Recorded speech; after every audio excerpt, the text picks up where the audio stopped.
Adapun beberapa peran pupuk organik padat Supernasa terhadap perbaikan lingkungan tanah atau kondisi tanah antara lain: pertama, pupuk organik padat Supernasa dapat memberikan tambahan unsur hara atau nutrisi tanaman secara lengkap, yaitu sekitar 60 hingga 90 jenis unsur yang dibutuhkan tanaman. Hal ini mengingat bahan baku Supernasa adalah bahan-bahan alami yang mengandung unsur antara 60 hingga 90 jenis. Peran yang kedua adalah pupuk organik padat Supernasa dapat melarutkan kembali residu atau sisa-sisa pupuk kimia di dalam tanah sehingga dapat dimanfaatkan kembali oleh tanaman. Peran yang ketiga, pupuk organik padat Supernasa dapat memperbaiki struktur dan tekstur tanah sehingga tanah secara bertahap atau berangsur-angsur kembali gembur dan subur. Peran yang keempat, pupuk organik padat Supernasa dapat meningkatkan jumlah populasi, keragaman, dan juga aktivitas mikroorganisme di dalam tanah.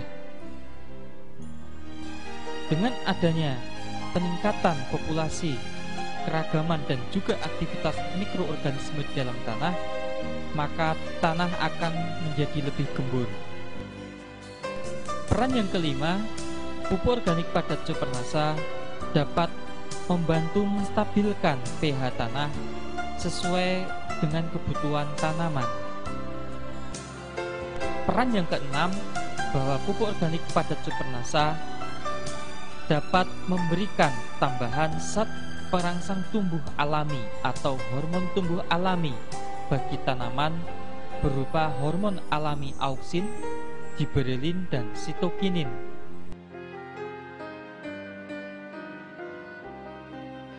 Caranya adalah bahwa satu botol Supernasa terlebih dahulu dilarutkan menggunakan 3 liter atau 3000 cc air menjadi larutan induk.